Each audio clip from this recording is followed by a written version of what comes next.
Welcome to the Tech Meme Ride Home for Friday, March 27th, 2020. I'm Brian McCullough. Today, Apple has released an official COVID-19 app. Ming-Chi Kuo says Arm-based Macbooks are coming next year. Sony is spinning off a lot of the parts of itself that make it a tech company. Instacart workers are planning on a nationwide strike on Monday. And of course, the weekend long read suggestions. Here's what you missed today in the world of tech.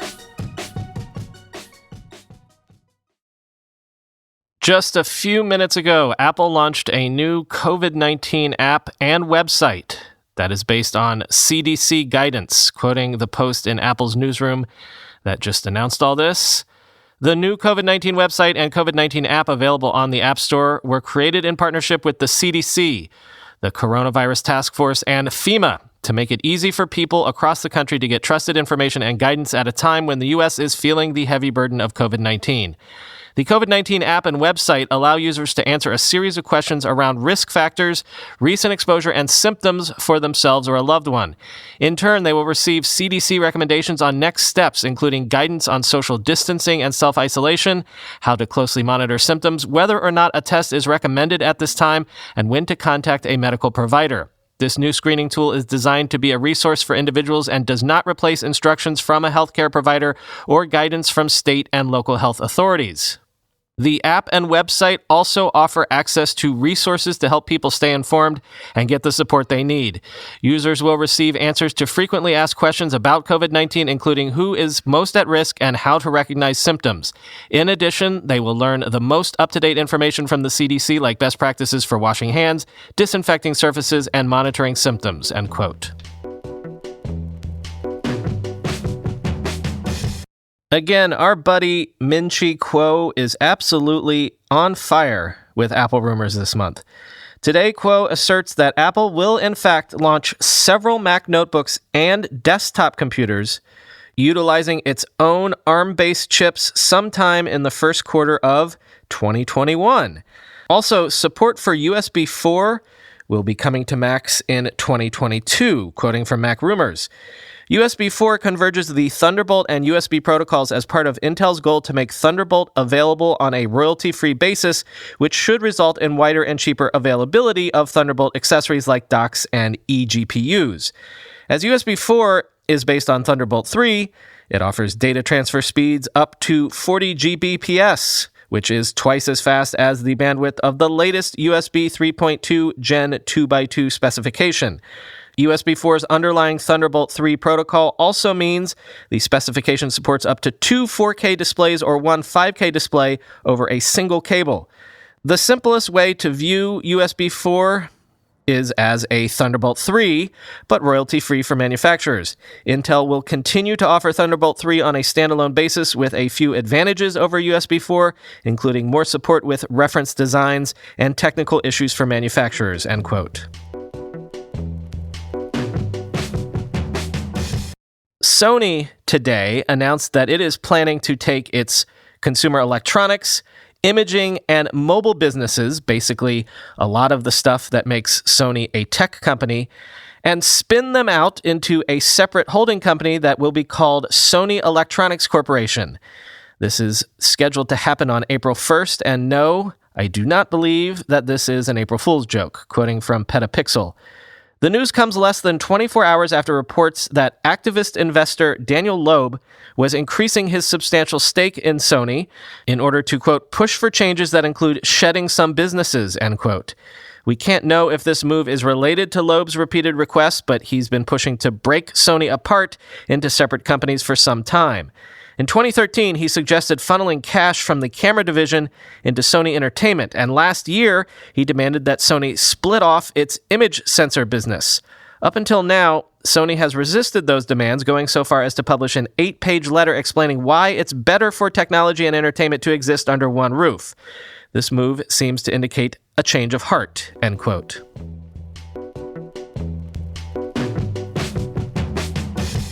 Instacart workers say they are planning a nationwide strike on Monday after they claim Instacart failed to offer protections for workers such as hazard pay, hand sanitizer, and paid leave. Quote, the March 30th walkout will build on a wave of wildcat strikes sweeping across the country. In recent days, Amazon warehouse workers in Queens, New York, sanitation workers in Pittsburgh, and poultry plant workers at Purdue Farms in Georgia have all walked off the job, demanding greater protections from coronavirus and leading to calls for a general strike or mass strike action across the country. Meanwhile, the upcoming Instacart strike will mark the first time gig workers in the United States, who face the double bind of working on the front lines of the virus and lacking basic labor protections like healthcare and paid sick days, have walked off the job in response to coronavirus. Quote, while Instacart's corporate employees are working from home, Instacart's gig workers are working on the front lines in the capacity of first responders, said Vanessa Bain, a lead organizer of the upcoming Instacart walkout and an Instacart gig worker in Menlo Park, California. Quote, Instacart's corporate employees are provided with health insurance, life insurance, and paid time off, and are also eligible for sick pay and paid family leave. By contrast, its gig workers, who are putting their lives on the line to maintain daily operations, are afforded none of these protections. Without us, Instacart will grind to a halt. We deserve and demand better, end quote. To date, Instacart, like its Silicon Valley peers at Uber, Lyft, Postmates, and DoorDash, has offered up to 2 weeks of paid sick leave to gig workers only if they test positive for COVID-19, at a time when tests are in short supply. That offer only lasts until April 8th, before the worst of the pandemic is set to hit.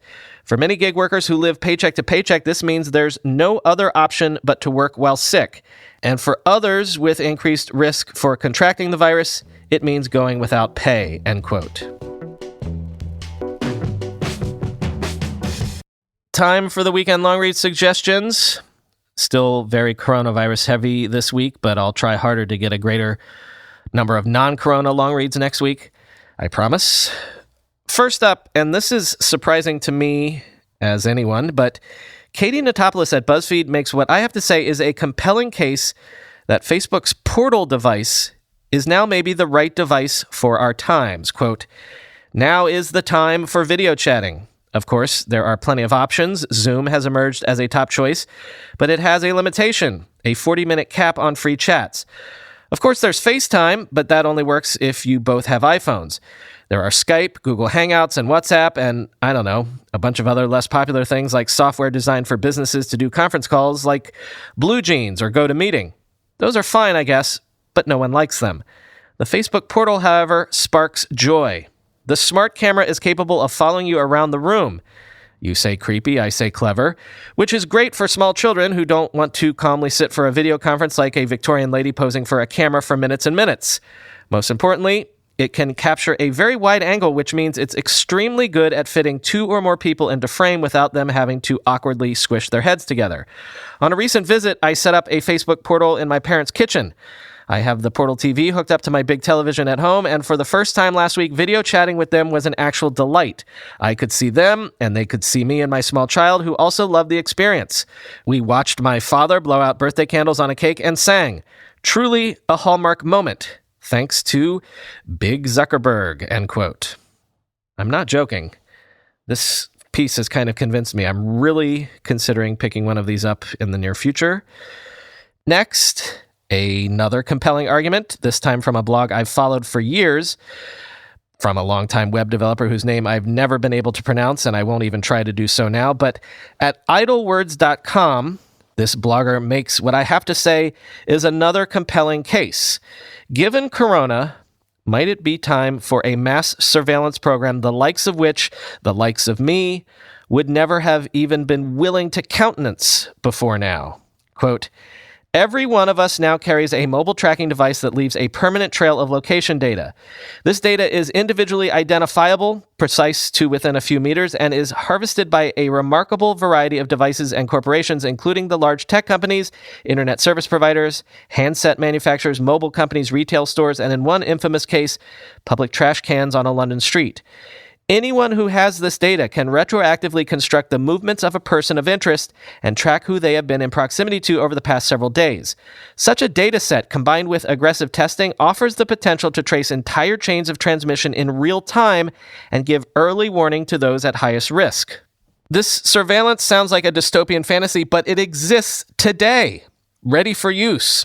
All of the necessary data is being collected and stored already.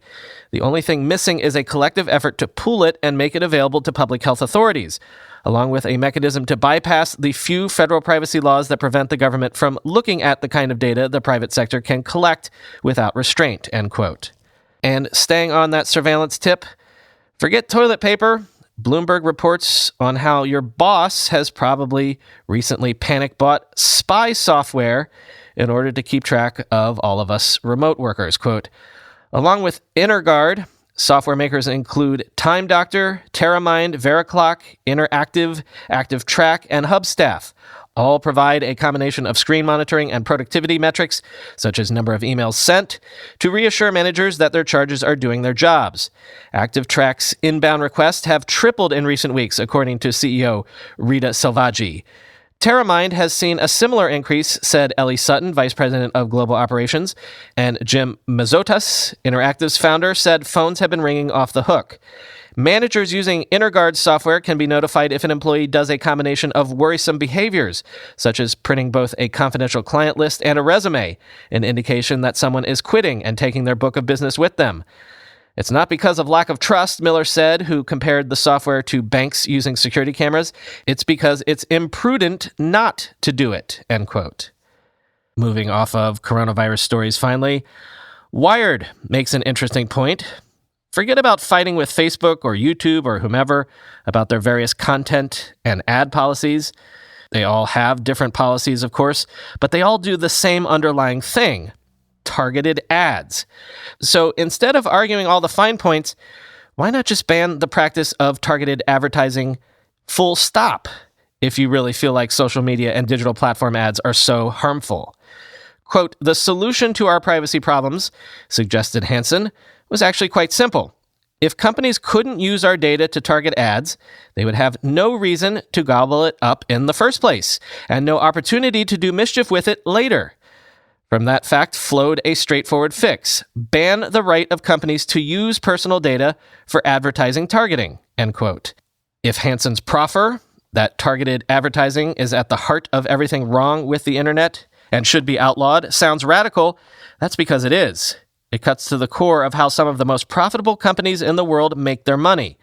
The journalist David Dayen argued a similar case in 2018 for the New Republic, and since then the idea has quietly been gaining adherents. Now it's taken hold in certain parts of academia, think tank world, and Silicon Valley, end quote. And Business Week looks at drone maker DJI and says that DJI has basically won the drone wars. DJI has 77% of the drone market. So why is the company suddenly finding itself in such uncertain times? I don't know. Trade wars, coronavirus, a fraud scandal. DJI kind of seems to be in the apex of everything that's going on right now that's worrisome at the moment. Quote, the company's future suddenly seems uncertain. Talk of an initial public offering, which never came to pass, has been replaced by headlines documenting an internal fraud scandal that cost DJI $150 million. The trade war between China and the U.S. hasn't helped, nor has the outbreak of novel coronavirus, Covid-19, which shut down the Chinese economy in January and is now threatening the company's biggest market, the U.S. Some of these problems stem from DJI's total dominance of the drone business. American anxieties about China's influence, especially anything involving computers, extend naturally to the steady supply of robots buzzing overhead. And within the industry itself, the company's tireless drive to improve its products and lower prices has sucked so much of the profit out of the market for consumer and corporate drones that even Wang has little choice but to fund expansions into cameras, robotics, and most controversially, drones sometimes used for surveillance by big companies and government bodies. As one former employee puts it, Frank has created a race to the bottom and now he's competing against himself, end quote. And finally, just to pair that with a similar story, Input magazine has a look at a town in Virginia where medical supplies are already today being delivered via drone. Quote, Wing is currently looking at other sites across the U.S., and future partnerships may lead to coffee and restaurant deliveries, which are already happening in Australia, according to Alex Dennett, head of marketing and communications for Wing. The future could also lead to home services outside of the realm of retail. Quote, let's say you left your sweater at a friend's house, Dennett says. You won't have to hop in your car, pick up the sweater, and go back home again. you could send a drone instead, end quote.